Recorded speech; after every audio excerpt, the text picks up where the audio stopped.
Yeah. Lovely. So, welcome to another one of these workshops. This is on Try This, and this one is on key 10, which is called Assemble an Image. And it is a little bit different to the other ones because most of our keys, if not all of the others, Viv, you might put me right on this, but don't really require an awful lot of preparation in in readiness for the key, but this one does actually require quite a lot of prep. But in my experience, it's worth it. But it is a kind of one of those keys that are for specific purposes, and we'll sort of discuss that as we go. It's not a general purpose key like the ones that we've been looking at recently. It's more a precise kind of tool that you would use in very particular circumstances. So we'll talk about it as we go through. Key. So usual format. We'll look at an example from the book. So this time we actually will be looking in at an example from the book rather than the last couple of workshops where I've done something different. And then we'll have a discussion and a little maybe some time for some tips on planning depending on how we go. So I'm going to go back because you just got a preview of something that I don't want to show you just yet. So I'm going to start with the first step, which is a little bit of narrative. So I'd like to tell you about an old house. It's derelict now, full of shadows and memories. But once it was full of people.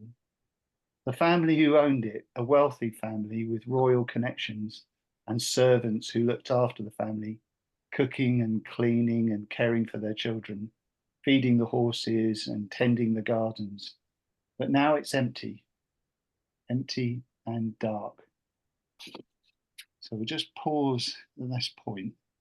So, any sort of images or thoughts that are going through your head? Have you got any idea of the size of this building or the age of it? Or if you're sort of standing out the front, imagine you just arrived in a van or something, you've got a job to do. I'll talk about that later maybe, and you got out and there it was in front of you. What do you see in your mind's eye? Oh, there's only two of us, isn't there? So we have to answer John. You and me. Yeah. And me, I'll join in Yeah. too. Oh, you're joining. I reckon it's about 1600s, and it's been a house that's been handed on. And I would say, yeah, there's like the brick or the bricks that it's made of or whatever. Yeah, bricks, I'd say, or castle sort of stuff. I don't know, manor. I don't know, but it's kind of they've eaten away. You know, there's the derelict. It's not like it's all in one piece. Yeah. Uh-huh. Yeah. From the outside. It was And interesting as you were talking. I don't know if you went through this as well, Robin, but as someone who doesn't live in England, I had one image, and then as you layered in another image, I changed it, and then I changed because first my derelict house was kind of probably 1970s architecture. Like really it was quite a modern house, and then it went, oh no, not that. Oh no. So it shows me there's a lot in your prompts that sets a location, a time, that kind of thing. And when you said royal connections, I was like, not New Zealand then. So I skipped over in my head to so it shows you how people from different cultures will be layering in different, different responses. Yeah, certainly. I'll just for Charlotte's benefit, I'll just read it again for you, Charlotte, because you've only missed one little bit, but I'll just read it to you again, the little bit of text that started this sequence. So I'd like to tell you about an old house. It's derelict now, full of shadows and memories, but once it was full of people. The family who owned it, a wealthy family with royal connections, had a wealthy family with had servants who looked after their family, cooking and cleaning and caring for their children and feeding the horses and tending the gardens. But now it's empty, empty and dark. So what we were doing was just talking about what kinds of things were in your mind's eye, really, as you're sort of thinking or listening to that text. So we've just sort of talked about the age of the building being several hundred years ago, and it being located probably in England, or certainly in Europe or somewhere like that, with that kind of history. But yeah, but John, I think you've got some thoughts on this. I saw steps Uh-huh. at the front, the kind of steps that the servants would only be allowed on because there's a servant's entrance round the side, round the back, but they'd be allowed there to, you know how in these shots you see them lying down the steps, bowing and scraping as her ladyship, Downton Abbey moment. or a member of the royal family arrives, you know. Yeah. So I saw the steps still strong enough to be walked up, Yes. down. Yeah. So it's got a kind of one entrance is grand at the front with all the sort of paraphernalia, but there's another way in round the back, the servants' entrance, the sort of the more plain and, you know, just utility sort of thing. Yeah. Charlotte, have you got anything, or is it a bit early for you to? Yeah, I thought it was about a picture, because I didn't get the change of the dress of the dates for the previous one. Oh, okay. Well, it will be a picture. This we're going to develop into a picture. Oh, right. Okay. Yes. Yeah, don't worry about that. Yeah. Describe a picture. It is describe a picture, isn't it? It's a slight variation on it, but don't worry. It will be about a picture that we're looking at in a minute. Yeah. Just, Right. Okay, just yes. sort of So I'm stepping interested into in that, really. Yeah. Yes, I'm interested in that scene. Well, let's have a look at a picture then.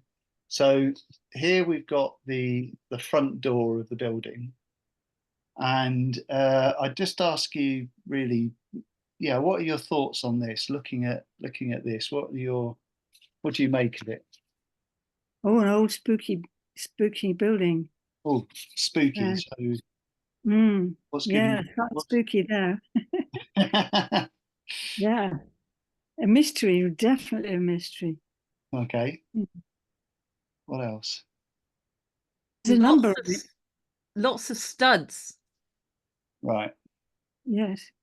Yeah. Yes, sort of witches and goth. Is that because of the hinges, or is Yeah, hinges. Yeah. Yeah. Yeah. Oh, and it's kind of over the top. Like, it is ornate, but it's like, it's, you know, as a design ethic, it's like, let's not leave anything out. You could have gone for the scrolly hinges, or the dead light windows, or the handle that's shaped like a treble clef, but we'll do all of them. Just throw the whole thing at it. Yeah. Okay. Is that its age? Is 1469 its age? Is it? 1469. Yeah. Commonly on these buildings, that if there is a date there, I mean, not always, but commonly it'll be the date that the building was constructed. So it gives us some idea of the age of the building. It's really, really old. It'll be smelly too. Yeah. Rusty and smelly. Most likely. Yeah. I bet the lead lighty bit doesn't open and close because you couldn't shut that. So it must be the doors the bit under the, so the lead lights must be part of the frame of the door. What about that bit just underneath the date? Anybody know what that might be? Or have you come across that before? It might be looking at who arrives, the window. How does it do? Robin, enact it. How do you open it? How do you just do it with your hand? Just reach out and open it. From the other side or from this side? From the other side, yeah. Oh, yeah, there'd be a little sort of a thing that you'd lift up. And then you'd look through like that. You'd stare through. Yeah. It's actually called a speakeasy. Oh, right.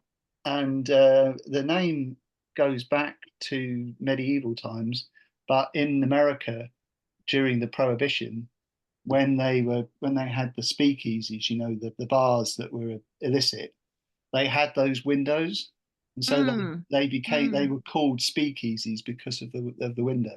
So the idea is a speakeasy is that you can open the little window and look through without opening the main door. and it allows you to talk to whoever's on the other side without risking opening the main door. They're reasonably worried about the speaking because otherwise they wouldn't put those bars in the way. Like they Right. obviously think that, or that obviously in the past someone's shoved something through, you know, in a speakeasy somewhere, Yeah, and yeah, people have told each other, and now there's iron bars or something. yeah. Well, I It's think- like prison, isn't it? Because you have those in prisons, I imagine. Yeah, That's right. yeah. Yeah. Forbidden, really. But it wasn't very safe at that time, was it? I mean, there was people No. that could just come and take your wares. I don't know. It seems like Yeah, it was they a had to raiding. keep safe. Yeah. Yeah. For me, there's a little bit of a sense of it being a face as well. Go on. With the If two. anybody else sees that, I can see two eyes Oh, yes. Mm. above that, Oh, yes, yes. and that is, you know, mouth, nose, and then yes, I suppose the swirly bit at the bottom takes it away from the face. But I was just looking at the top there and seeing those walls in the Yeah. wood, Mm. and they just looked at me. So Are you one of those people who sees faces in things? I Yeah. probably can do, yes. Yes, Well- and it's remarkably clean, isn't it? Given that it's derelict, there's no, Right. so has somebody cleaned it up? Well, that's the thing. This is the door as it was in 1469. It's not the door as it is now. If we were looking at the door as it is now, it would look very different. It would look worn and old and rusty, and the Mm. you know the maybe some bits of it would be falling off. And if you look at the angle, just sort of either side of the date. Now you said, I think that's where you were talking about the eyes, but if you take a closer look, I don't know quite how close you can look, but they're not eyes, they're something else, and they're carved into the wood. If people can't see, Roses. they're roses. Roses. That's what Yeah, like those English roses. that's what they are. Yeah. And I don't know if you know what was happening in England in 1469. If you don't worry. But it was Google. it was the garden. All right. Well, I Googled one thing, which I'll stick in the chat. Now I'm going to Google another one. 1469.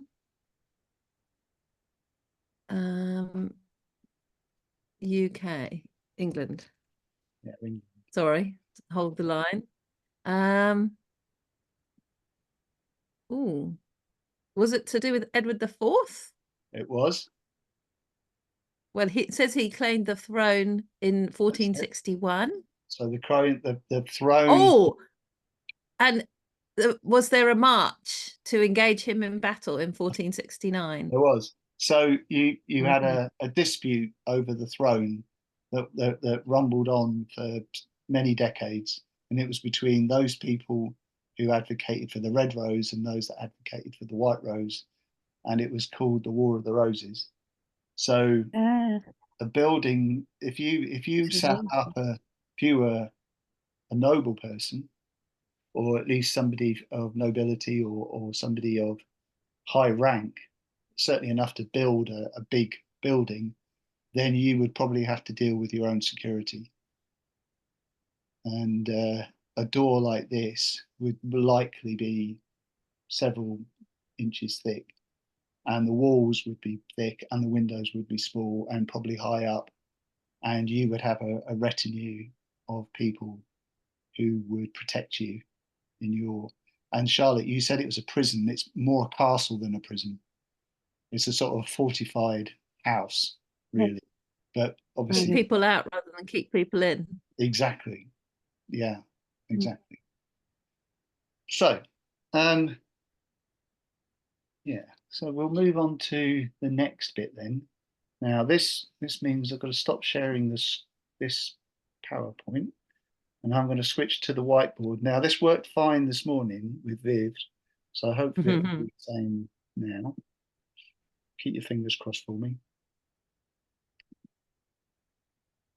In a classroom, you probably wouldn't do this on a screen. You'd be doing it with pieces No. of paper and things Yeah. on the floor. Yeah. But given that we're on Zoom, Yeah. No, it would be crazy to do it like this. But I think it worked well enough this morning to have a go at it. So we'll do the same. We'll make it work. I think even if it doesn't work perfectly, it's worth having a go at it, I think. So just waiting for these bits to load. So what you're looking at here are the rooms of the house.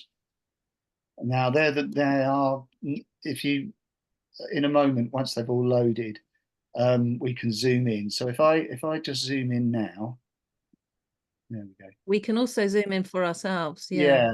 Can you see the names of the rooms now? Can everybody see that as I sort of pan through? Yeah. Now, the pictures that you're looking at are the rooms that were in the house or are in the house, but they're empty. They've only really got bits and pieces left in them from that time when its height. Mostly it's full of boxes and bric-a-brac and bits and pieces. There's one space that doesn't have a label, and that's this one here. And that's actually the cellars. So this is the underground part of the building. Oh, the big one at the bottom. Yeah, the ones with can you see it with all the different sort of like a labyrinth, really, full of cobwebs and bits and pieces. So if we go back, can you now see the whole thing? Yep. You can. Okay. So if I take hold of the big room here, this is the Great Hall. And what I'm going to do is, if you can see here, if I just click on it and then hold as I'm moving it, just hold on to the mouse. And then when I'm happy, I can just drop it like that. And there's in the bottom left-hand corner, there's a little double arrow. Can you see that little double arrow? And if I click on it again, I can turn it around like that. So I can steer it around like that. I can even, if I wanted to, grab one of the little blue squares and make it smaller or bigger, but I'm not going to do that. So we can only see the turning thing when we click on one. Oh, okay. All right. Well, you'll soon Yeah. get the hang of it. So you just play around with it. So the idea really is working together. Now, in a class, imagine that we'd probably be a group, 5 or 6 kids, no more than that. And these things would be printed out on separate pieces of paper. And then what we're going to do is we're going to put it together into the shape of the building. So we're going to decide where the different rooms go, how they relate to one another, what kind of shape we want the building to be, all that kind of stuff. Now we're just going to collaborate together, really. It'll probably take about 10 minutes, maybe a tiny bit longer. But as you're doing it, if people just kind of muck in. So somebody's grabbed one now. Who's grabbed one? Me, Robin. Robin, right. So you've got a staircase there, Robin. So if you drag that over to where you want to drop it. I'm thinking of John, but house at the beginning. And then you rotate it somehow. Yeah. How do you rotate it? If you zoom in, you'll be able to see the corner. Zoom in on your. Sorry, yeah, that makes it bigger. Oh, don't do that. You can do that, but if you zoom in at the bottom right-hand corner of the whole bottom left screen, there's a plus sign. Oh yeah, that. Yeah, sorry, yes. That you can zoom in with that. Yeah, yeah. It's in like a magnifying glass. In the you've got a little right-hand magnifying corner. glass, so you can zoom in and out, and that'll make it easier because you'll be able to read what they say. I've done it. I don't know if you can see that. Yeah. Takes a minute to figure it out. I can't see where the magnifying glass is, but it's okay. Is it on the left-hand side? Is it one of on the right-hand side of at the edge of the white bit? The whole white square, the whole white rectangle. Can you see my black arrow moving around? My black cursor. Can you see that? No? No. Okay. Okay, well, I've zoomed in with that plus sign. Oh, good on you. Oh, okay. Right. So you can see now. Then you can see the words and everything. But Yeah. I want to rotate it. How do you rotate that So thing? click on the dot, click on the thing, Yeah. and you'll see a two-way. If once you click on an object, you'll see a curvy arrow on the bottom left. And if you use that, you can spin it. That's it. Oh, yes, Yeah. something. Yeah, what Just happened keep there? Sorry, hold I of did it. it. I Yeah, Keep did- hold of you as do you're it. doing it. No, I just did it to you know what it's like when you're trying to Oh, show okay. someone. Demonstrate. Well, I still can't turn it. But Ah, okay. I'm Are trying you it on that- staircase? I'm on staircase, yeah. Okay, click on it. Click on it Yeah, with one resolute click. And do you see dots appearing all around it? yeah, yeah. Okay, and can you see an arrow, a Oh, curvy arrow at yes, the left? yes. Yeah, that's the one. If you hold on to that, it should you should be able to move it. Oh, jeepers. I'm a worry. Otherwise, you can just tell me which way you want it and I'll do it. Well, I reckon you put the staircase, oh, actually, what is it? Put that bottom bit there by the E upwards, Okay, 90-degree turn. okay, I'll do that for you. Oh, there, yeah, I that? reckon that's it. I'll take it back down in Oh, size. And do you Oh, want maybe, it maybe it's 180 degree. I can't work out. Maybe that that way? plinth, and again, one more, 180 One degree. more 90 like that. Yeah, maybe that's the bottom part, you see, and that's the stairs. Oh, I see. And so But- are they coming off the main hall or are they somewhere else? They're, one said they're the entrance way. Oh, So- the actual outside, like up to the front door. Outside, yes, up to the Okay, front so door. if I like put it there, we can always move it to another spot. Oh, yeah, but it can't be up to the front door because it's a staircase, isn't it? It's not a step. So it must be inside the building. Okay, inside Okay. the building. Okay. So what's it joining to what? Maybe you'd like to Oh, move what- some rooms to. Well, maybe somebody else, I don't know. Yeah, you're getting slightly I don't wanna be the- traumatized by this whole thing. Yeah. I'm traumatized by all this thing, yeah. It's technology. The only Um, way to get used to them though is to have a go and move around. So I think everyone should join in. have You a can't play. break play. anything. So just muck in. Everybody just All right. do what you like. And I reckon. Sorry, if I can. I reckon that maybe we're going down to the basement Okay. with those stairs, but. I've always fancied having an aviary somewhere, so I'm going to have that. Oh my gosh, where are you lovely. going to put the aviary? I know. Well, I'm going to stick it up here for the moment to remind me that we'll need to find a place for it. So at You're some point right. You're holding in back. relation to, yeah. But I'd like to have a crack at that one, and somebody might like to join me having a crack at where to put it. The aviary. Mm.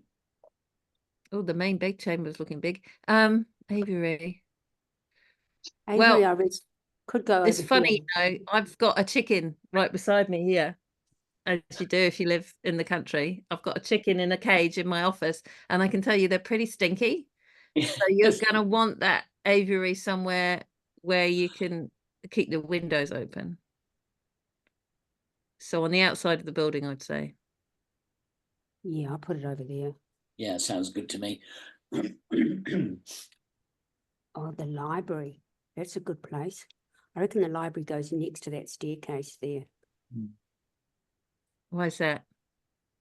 Well, it's sort of like a meeting for all the royals, you know, when they come in. Oh, so you use it as a bit of a formal meeting room.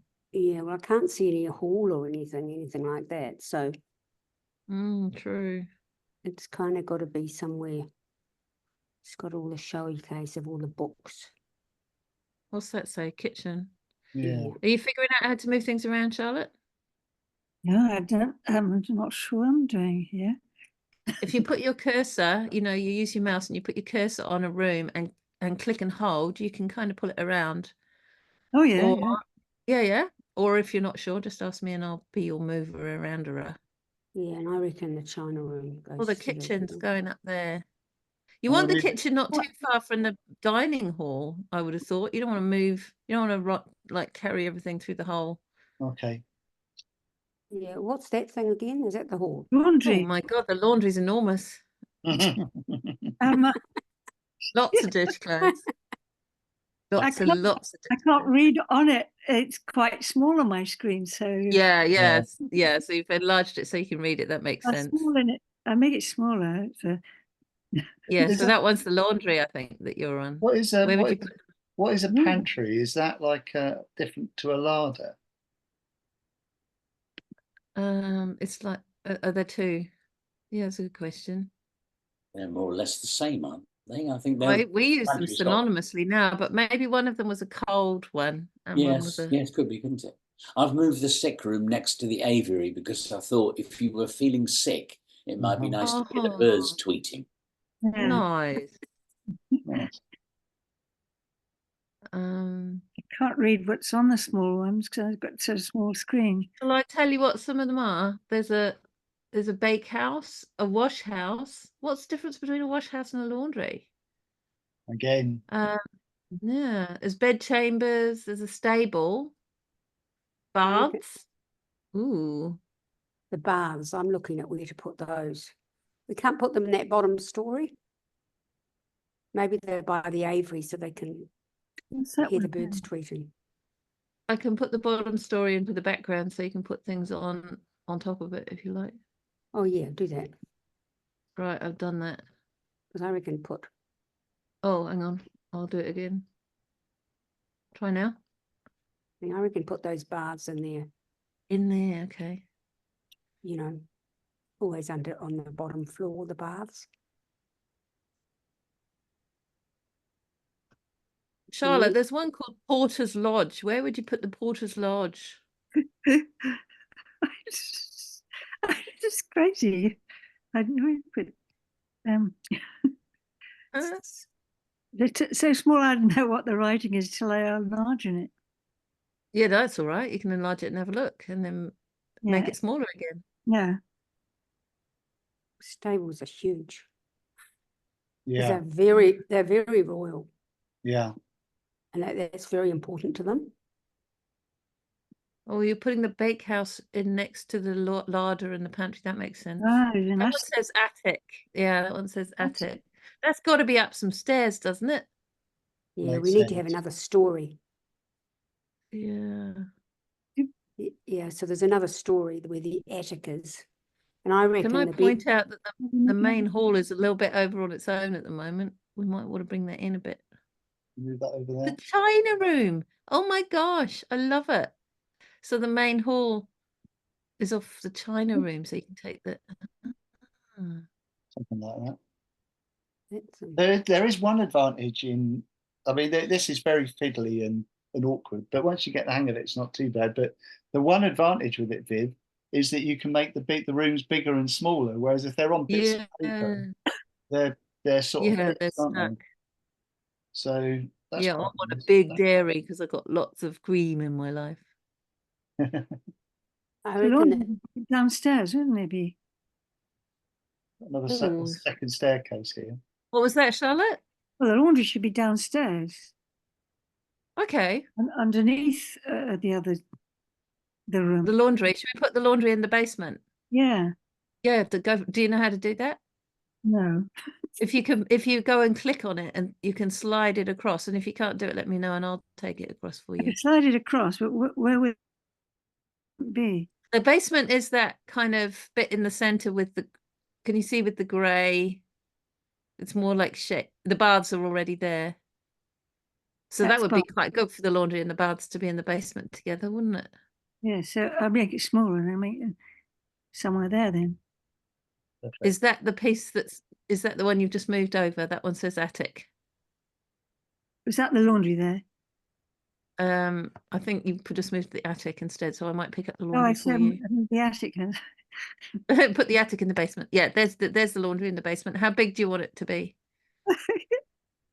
Is it bigger than the baths, or about the same, or smaller, or?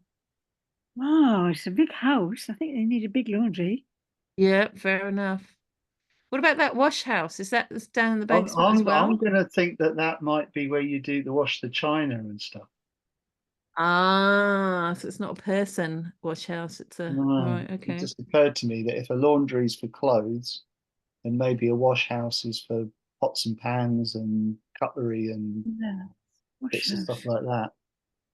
In my personal life, I've just had a 14-month-old little boy staying in this house. Oh, yes. Nice. And we have no nursery, so it's kind of the nursery kind of appeals to me somewhere up the stairs and Yeah. Oh, within nice. easy reach, so that you can go and coo or play or leave the little bugger to cry, whichever you know, depending on Whatever what the your narrative philosophy line is. Yeah. Except have I moved it? So are you going upstairs to the nursery in the bedrooms? Yeah, I'm just looking for me. I've lost the nursery somewhere. Anybody see it Oh, it's anywhere? gone top right. Yeah, Top right. next to I- the drawing room at the moment. I put it next to the drawing room, but I agree. I didn't know where to put it. So I think up by the stairs is good. Well, what we can Okay. do is if we move this staircase next to the library over to here and we turn it round again like that, There then you go. then everything on the right hand side of that can be upstairs. Right, well, Okay. let's put that Okay. nursery over there. Bed chamber, that makes sense.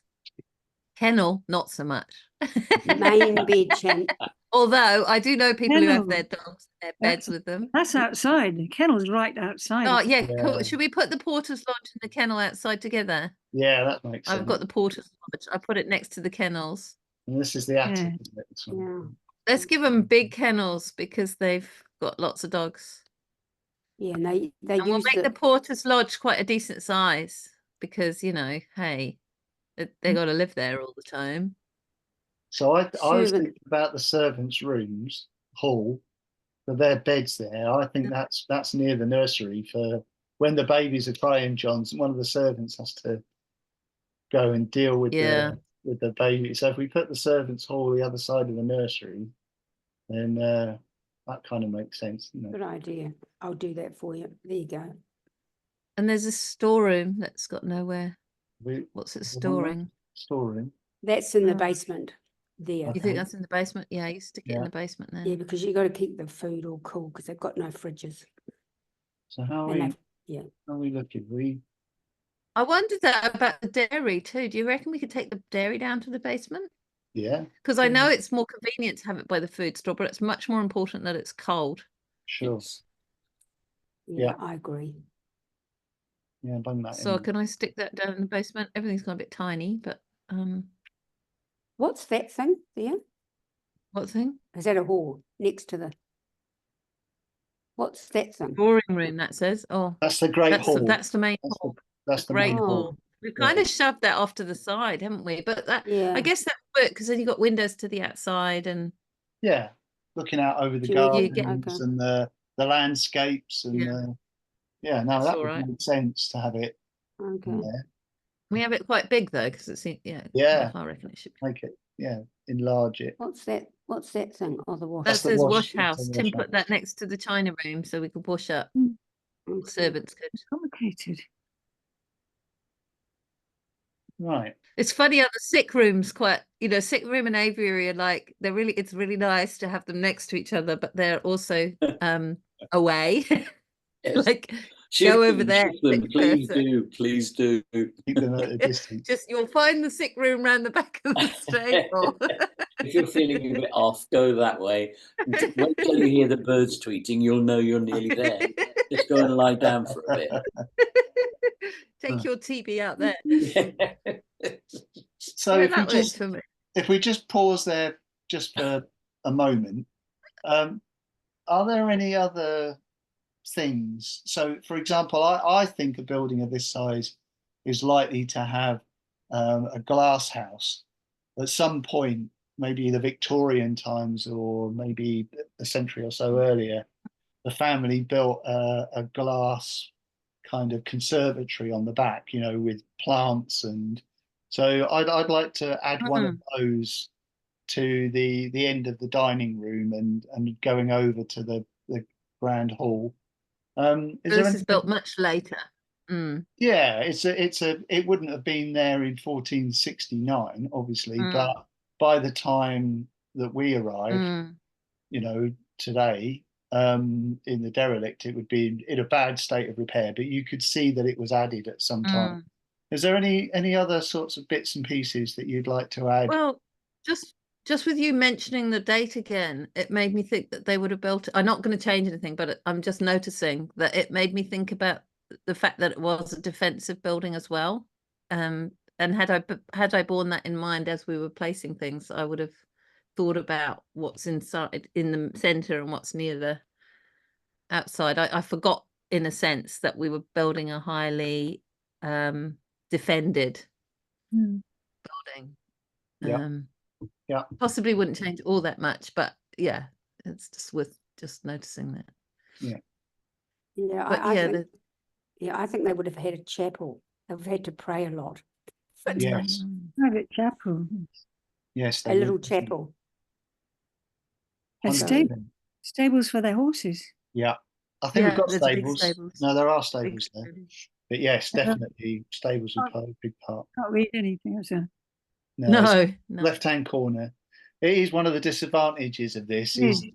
that doing it on these tiny screens, and it'd be There much is. better if it was in front of us. But you got the idea. Oh, So Oh, here's a stock room. so Yeah, storeroom. That was the Storeroom. storeroom. this is Oh. the If you go stable, to the very Charlotte. top left, that's See, the I made stable. it big. That's- Can you see it there, stable? Oh, so room. Yeah. Yes. That's stock. We use like a larder or something.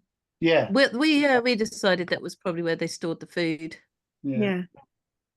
So, so we're just going to pause there then. Thank you for having a go at that and for suffering the technology and doing it as best you can. So the reason I said this is kind of one of those ones that you don't find yourself using very often, but it is a really good key to have up your sleeve, because the big advantage with it is that if you said to the children, let's make a Tudor house, or a house with that's 500 years old, they really wouldn't have any pertinent knowledge, or very unlikely to have pertinent knowledge. So what you'd end up with is, and I've tried this, what you end up with is a flight of imagination, really.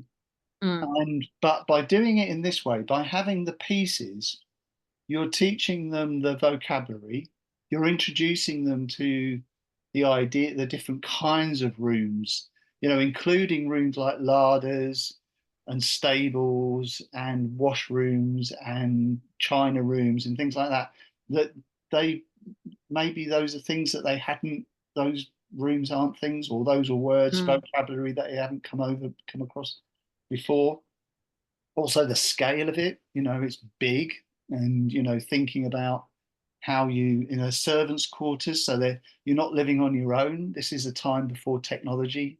This is a time before everything had to be done manually, from lighting the fires to sweeping the carpets to cooking the dinner, preparing food. Everything had to be done manually. There was no electronic technology.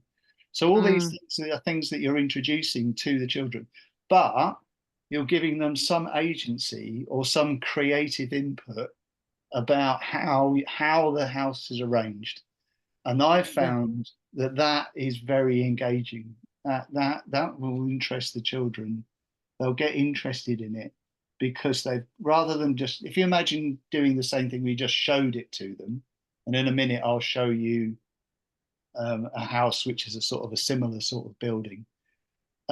If you just look at it without going through this process, without thinking about it yourself, it's a different kind of experience, really. You're much less, or the mind is much less interested in it.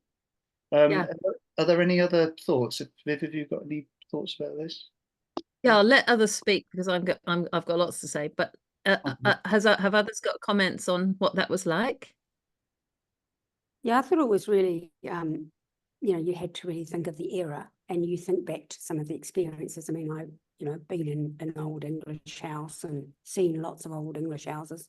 So that was what came up. But I'm just wondering, with young people, would you, because you wouldn't do this on the whiteboard, or would you? Would they have the whiteboards in front of them? Could you do it in another sort of way with puzzle pieces? that's what I do. I print it all out on set. All the rooms would be out on separate pieces, and it would be like putting Right. together a puzzle. And you do it on the floor Yeah. or on a table. So it'd be much Got more hands-on, much more, Yeah. you know, much more. And you wouldn't be struggling to read what was on the bits of paper. It would be Mm. much more accessible in that way. So that's Let it a big be drawback read. of the technology. It Have you was looked- good though. It gave us a sense of it. What were we going to say, Charlotte? I was just going to say there'd be a lot of discussion about what on earth does that mean, that sort of room mean? Because I'm now thinking of all those old stately homes I've been around, some fabulous things in Bristol, and I've needed to really stand in those rooms. But as a child in the classroom, it's a continual sort of blind spot, what a storeroom for sort of thing, compared to the modern house. So there'll be a lot of discussion about comparisons, well, we don't have we've got a larder, sort of thing. Got a fridge. Comparisons with modern life going on, the children got the curiosity, but they're really wondering about status of their own homes as well at the same time. Well, mine's a very small home sort of thing. Right. Those sort of conversations to go on. Yeah, we had lots of conversation, didn't we, as we were going. I want to give you a chance to talk, John, before I burst forth. Did you have something to say to that? I was thinking of a year 4 group that I've worked with recently. And I was thinking, wouldn't I show up the social health of the whole class working together, or small groups working together? So it's a wonderful diagnostic tool as well, but you'd have to be ready, wouldn't you, to know when not to intervene, or, as you did then, Tim, not intervene with us much. No. Yeah, because it is a bit of a skill, the kind of grabbing the bath and sticking it somewhere, and then someone wants to put it somewhere else, and it's like it's very tangible if someone changes your idea. And for some kids, that's a big You can be held thing, like that, can't right? Yeah. So there'd have to be some negotiation. You'd be helping them manage the negotiation. Yeah, what I wanted to say, Tim, was, and I feel like we say this every time, but I'm going to say it again. It's like I'm fizzing because it was, to do it as a recipient rather than as a facilitator was so engaging. And I remember this morning, our time, when we finished the session and you came off and you said, no, it was really engaging, and you really can't feel it until you participate. So yeah, it was very engaging.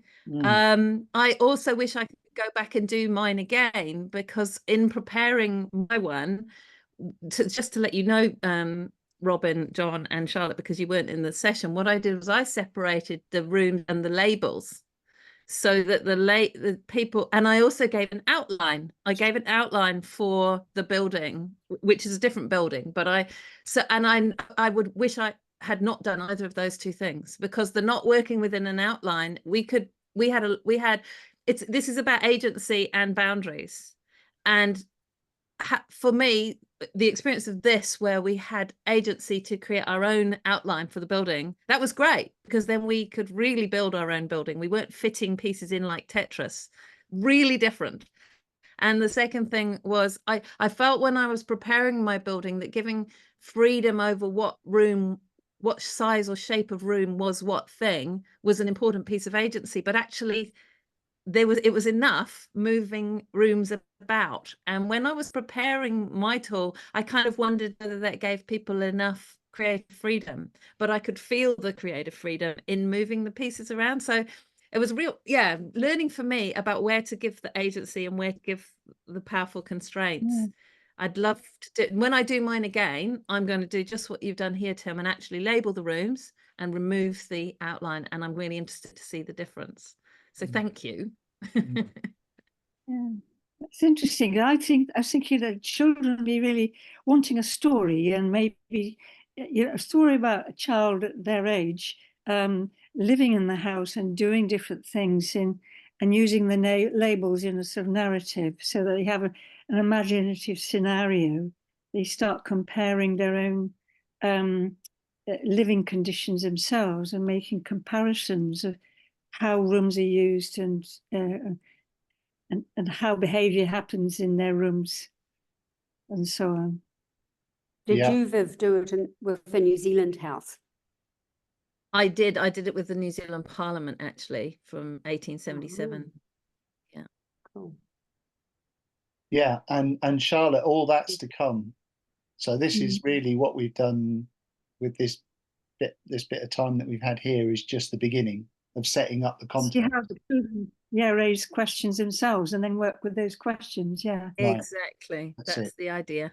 That's it. Yeah. So we will do the next step just very briefly, just because it links directly into what you're saying there, which is now we've got the building, we've got the house, and we've introduced the different ideas about living in a house of this size in the past, and the kinds of differences there are, like not having refrigerators, meaning that you have to have a cold place to put food, and you have stables. That's a huge thing that people had to, a very different idea about transport and getting around. If you wanted to get somewhere even quite close, it would take you all day to get there and back. That you're not living on your own, that you're living with lots of people around you. A house this size might have a retinue of servants, dozens of people with all different kinds of jobs. And, that is a completely different way of living to the way that most of us live our lives now. So once that's introduced and the children have got that idea in their minds and they've introduced this vocabulary, then you can start populating the house with the people who live there, which is what we'll do in a moment. Just before we do that, I'd just like to show you an example of a place called Oxborough Hall, which is in Norfolk near Thetford, which will give you it's another way of looking at this. So this is an actual building built about 100 years later than the one that we're looking at. So if I can work out how to get back to that. Is it on a whiteboard or on the slides? It's on the whiteboard. So if I just go back to whiteboards. So you come out of that whiteboard and go into your next one. Got it. It's just stretching my bandwidth to its absolute limit. This is new to me. Yeah. Well, it's new to us as well. We keep trying to find new ways of doing this online because obviously Amazing. in the classroom you never do it online. Can you see Magic. it? Yep. Yeah. That's There a you go. sticky note. Yeah. So this is Oxborough Hall. And you see, we were talking about the horses. I think it was Viv that was talking about it. It might have been Charlotte. The big difference between the way that we designed our house and the way that Oxborough Hall and many of these kinds of fortified houses were built was that they were built around a courtyard. So you had the rooms were built in a square or some other shape with a courtyard in the middle. And that was really important because it meant that you could have your horses and you could saddle up and have all of your possessions inside the fortified walls. So we don't think about things like that. We have them outside, but that's how they would have done it. What you John, That's look. The aviary is right next door to the room for persons unwell. do?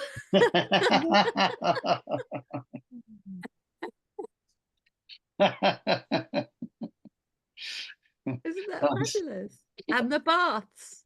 So, I mean, it was a little bit like permanent lockdown, wasn't it, back in the day when you didn't have antibiotics and antivirals? You really literally, if someone showed up with a cough and a squeeze, you would go, off you go into that corner, listen to the Tweety Birds for a while. Get you into isolation. Yeah. Yeah. What sort of questions would the different age groups of children raise? So what sort of age group would you be working with? I've done this with The- the children the in. mystery for a child of 8. Sorry, Charlotte. Hmm. What did you say? Sorry, I missed your I question. just think it's a huge mystery for a child of 8. Yeah, But- yeah. You have to do quite a lot of. Yeah. So well, there's two things that we're doing. One is that we're adults, so we're obviously doing that, and we're doing it online. The second is that we're doing this key in an hour. But what I would do is would show them images of life at that time. You know, there's lots of drawings and illustrations and photographs that we could use to give them a background of what that would be like. Also, we'd sort of get up and do. So we'd be working in the stables, you know, sort of caring for the horse as it came in after a long ride. You know, we'd be in the kitchens preparing the food for the Improvising. yeah, and we'd Done. start inhabiting the place because you're right. It's really so far outside children's experiences that you'd have to do a lot of kind of backfilling and helping them to access it. But I've done similar things with children in year 2, with 6-year-olds and 7-year-olds, and it's worked perfectly fine. Would you use the classroom as is, rearrange the classroom a bit or something? Yeah, definitely. Yeah, absolutely. And then they'd divide them into different groups, or you work with the horses, then there's a kitchen's going to be over there. Yeah. And what do you think you'd be cooking in those days, sort of thing? That's it. Well, we go catch some guinea fowl. Yeah, and Lovely. we'd maybe, and again, these are all choices, obviously, that you'd make in the classroom. Yes, If you're working with children with good social health, as John talked about earlier, then you might be able to trust them to go off and work in their individual groups. If you feel that you need to be more in close contact with them, so that they're getting more support, then you might do it as a whole class. So I might say, if we're going out hunting for guinea fowl, that's going to mean setting traps. So we'd do it together. I'd talk them through the preparing the traps and what sort of bait might a guinea fowl, what could we use for that? Have we brought along the dogs with us? We would do it together as a piece of as a piece of drama, really, and then taking it back and taking the feathers off and hanging it up and putting it in the larder. Yeah. But I improvised story games, and one of them was you had a circle and the person acting out the story, and then contributors to the story around the edge, and the person in the middle would say, well, I'm just going to hunt for the guinea fowl there, and I think I've seen it. What's next? So then another child can come in and say, oh, it's gone to the other side. So you build up a sort of improvised story. Yeah. That would work. That would be great. Yeah. So all these things are possible now that we've got the location. So I think it's a very strong start in location, this one, isn't it? Right. When we think about our 6-sided figure, which is our tool for thinking about context, we very often go in through role or through event or through and this one takes us in through location, and I'm surprised to find how engaging that is and how solid it feels. I think I'm like Charlotte. I'm ready to start inhabiting this world with people now, but because the location has given us a really strong sense of place and of time, I feel like that's very strong, Tim. Right. Yeah, I can so see the power of this. let's spend 5 minutes doing that then, because we're running a bit tight on time. So could I ask you all to get yourself a piece of paper, that sort of stuff, or in the side of your notebook or whatever you like. It's just, if I was in class, We'll use the chat. If you can't if I find was in anything, use class, the I'd chat. use this, but you don't need. You could just do it on the edge of your notebook or something. Whatever you got, really. Yeah. Okay. Try this. So I'm going to ask you to imagine that we've arrived in our van, and we're a team of historians, and our job is to the building, as I say, it's been derelict for a while. It was sold at auction, and you know the Historical Society have asked us to go in and have a look around. And what we've got is we've got our cameras with us. And all I'm going to ask you to do is to the house is full of boxes and old bits and pieces. So we're not going to find a house full of things from 500 years ago, but we might be lucky enough to find small things. There might be things that have been discarded or lost or were put somewhere safe. And if we spend a bit of time being careful about it, we might just find things, or maybe carvings in the wood, or you know, a name written somewhere. So all I'm going to ask us to do is to walk around the house. So just imagine yourself walking around the house with a camera, and if you come across something of interest, and as I say, it could be anything really. Could you just do a quick drawing of what it is that you find on the bit of paper, and next to that, could you just write what it is and where you found it? So, for example, I'm going to draw a button it looks like off a child's coat, and I found that in the nursery. There we go. I've just made that up.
Oh, it's in this house. That's quite an important detail. Yeah, it's to the house that we made, not the one that we. So I've just taken us back to the one that we. Yeah, not the other one.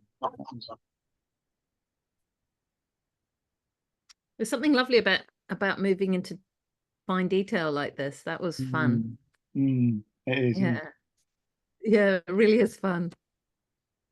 I'm dying to, you know, as a participant, dying to share my little detail, and it now feels much more like my own. Yeah. It's an investment tool, isn't it? It's so clever. Every time we do this, I go, oh my God, that's working on my brain. Yeah. Because it's now our house. You know, before it was a house, and now it's our house. I've, as it were, storied myself into it, walked around it, and found a little thing. And that lights up a different part of my brain. Yeah. And this is, for me, this is why I like teaching history this way, because it makes the history much more relatable, much more something that you can imagine yourself in, than if you're teaching it as a set of information and facts about people who lived a long time ago. Now you feel like you're in it. Yeah. And when I did it in my example, I went straight to writing, but I think I'm going to trust the key and get them to draw something before they then write, because there's something about this drawing that's very safe and edges us in a powerful way. Yeah.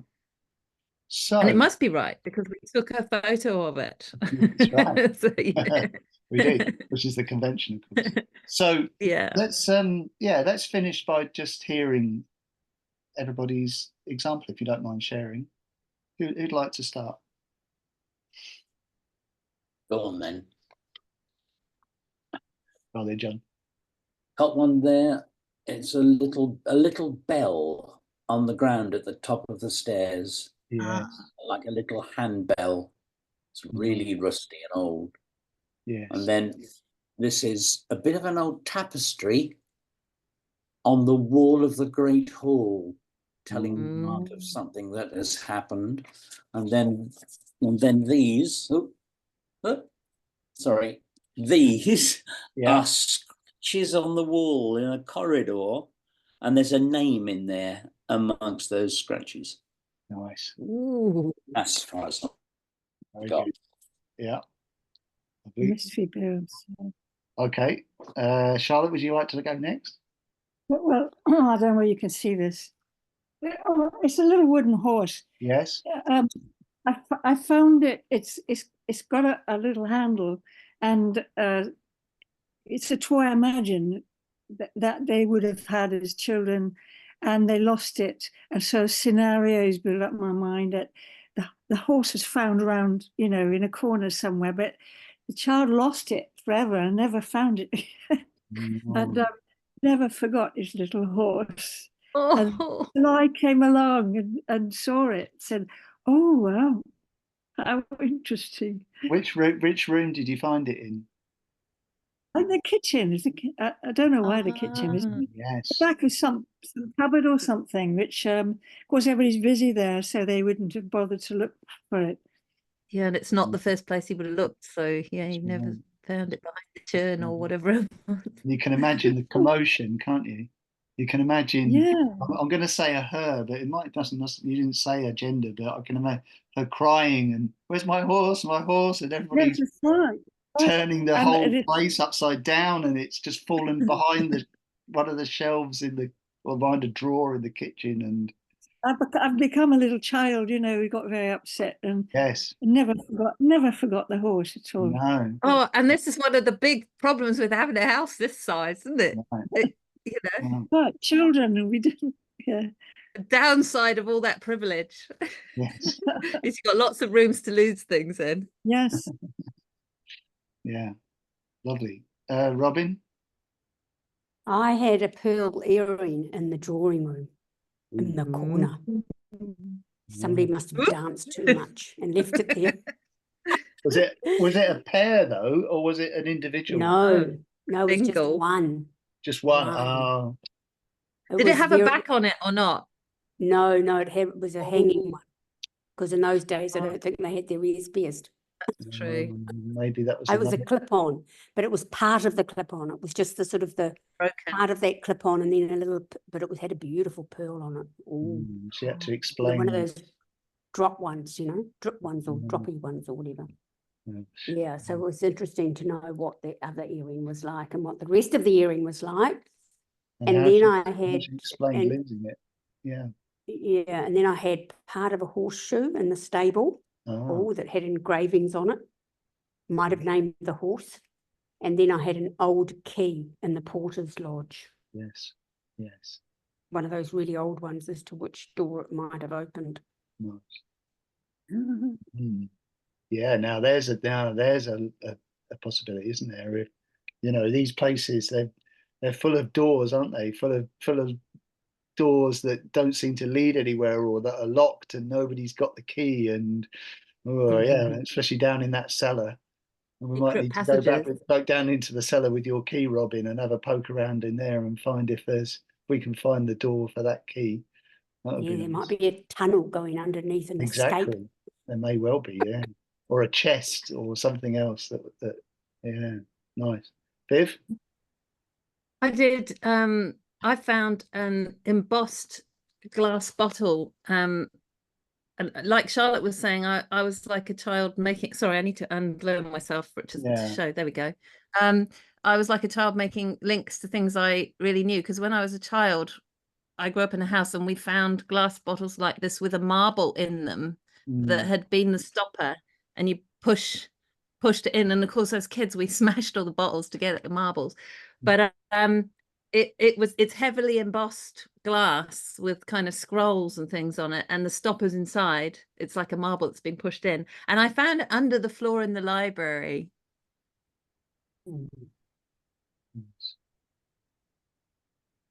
Mystery. Yeah. Did it feel like it had been put there deliberately, or had it sort of slipped through the floorboards, or how did you? It just, there's no way of knowing, but I wondered whether someone had hidden it, you know, or hard to know. I was expecting myself to write, you know, in the kitchen, but I actually found myself writing under the floor in the library because I thought there was a bit of a mystery, and there's certainly a reason it's there, but we will never know. No, we won't. And there we are. That's it. I mean, That's so good. that's it for this Thank you workshop. so much.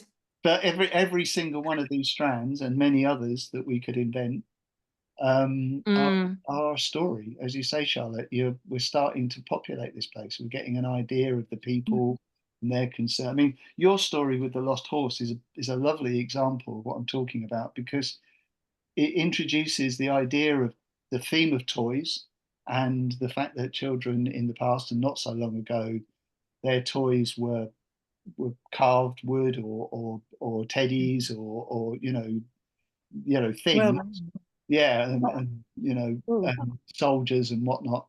And now, of course, children associate much more toys with technology and other things. But so there's a whole theme there. the But whole extra lesson there. exactly, the other thing that it does, which I love, is that it says however much history changes, however much places change, and the things that we take for granted, and these people, certainly when the house was built at a time of great unrest and fear across the whole country. Children are still children. Children still cry. They're still attached. They're attached to things. And as you said earlier, it's that how do the children in the class, how do they relate to this? Because it's quite unrelatable. But that's how they do it. They do it through the objects, things that say, well, we have this common humanity. That's the link. And there was another arc going on, which I think was sparked in my mind due to what John said about social health.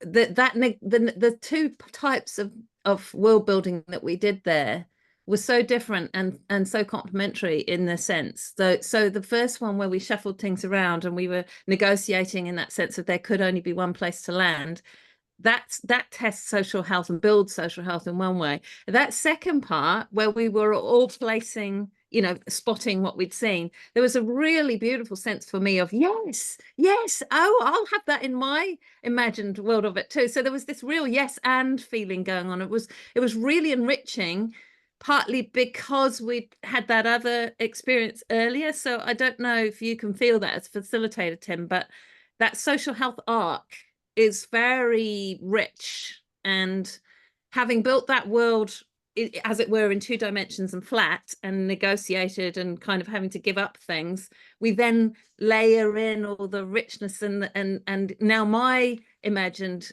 house is everybody's imagined house, because all those, there's no way that my thing can contest with your thing. So that was just a beautiful arc to it as well. I don't know if anybody knows what I'm on about there, but I felt that freedom as well in that move, and the idea of I knew nothing could be wrong. Some things could be more appropriate, but I was free to put in there something that I felt would be relevant to whatever it is that we're on the way to build. Yes. Whereas when I did my version yesterday, I tried to give that agency in the room shifting part, whereas I can now feel the deliciousness of separating 2 tasks out.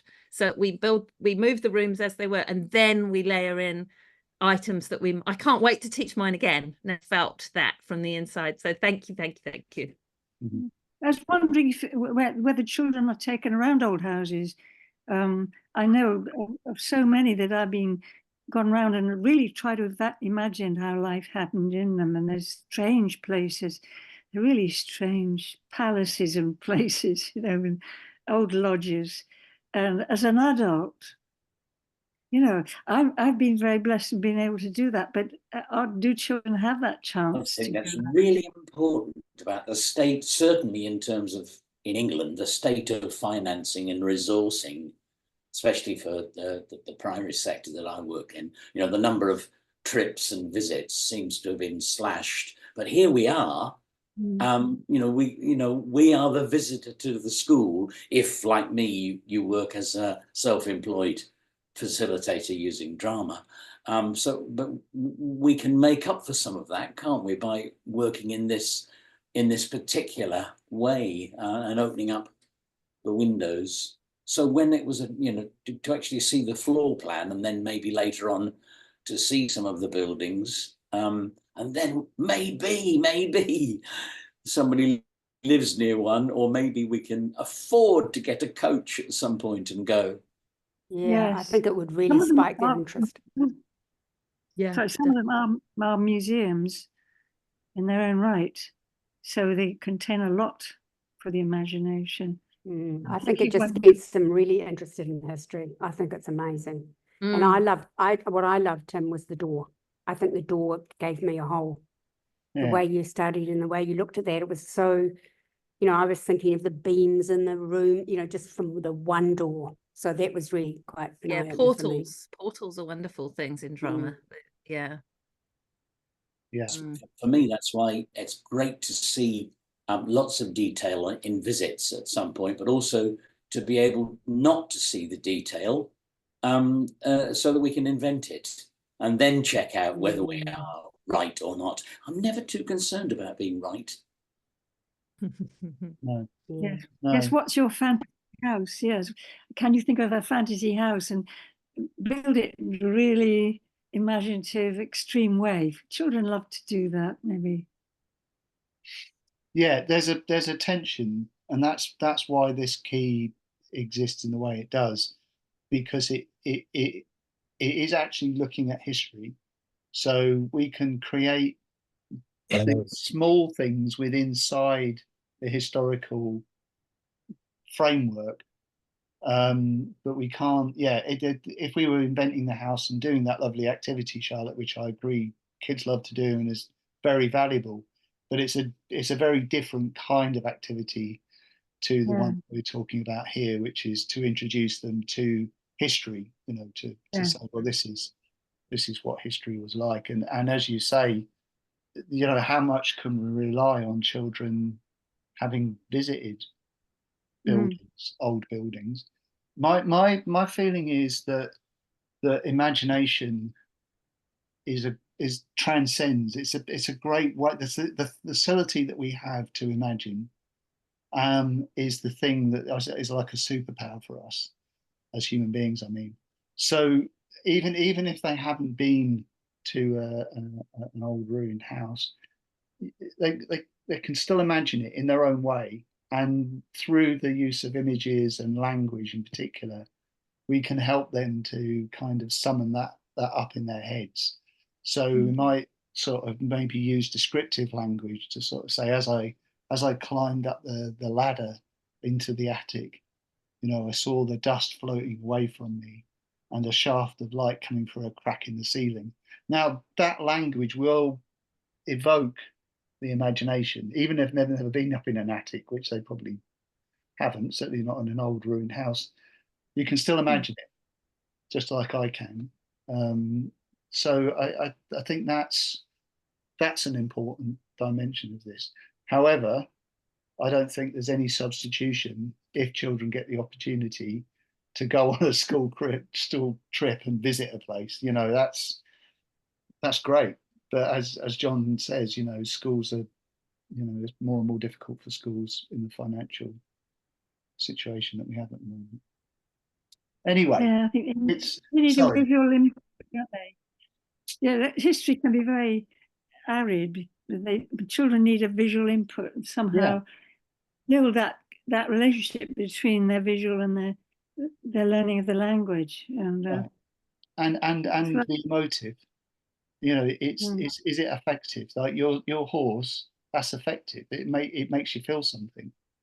You relate to it. And that's the difference between history being taught in a dull, kind of boring way, and a history that comes to life because you feel attached to it. It feels like something that you. Anyway, I'm going to stop because we are running quite late. Yeah, I've got to go. I'll just close the whiteboard, and so we can see each other for this last little bit. thank you all for coming. I'll just I'll run through the last couple of slides, if you wouldn't mind. Let me just get those up. Let me take a second.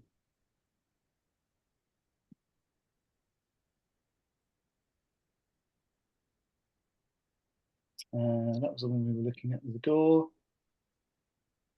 So this is some information on planning and looking at planning, but it's generic. It's in our book. It's to do with the way that we plan context from using the keys. And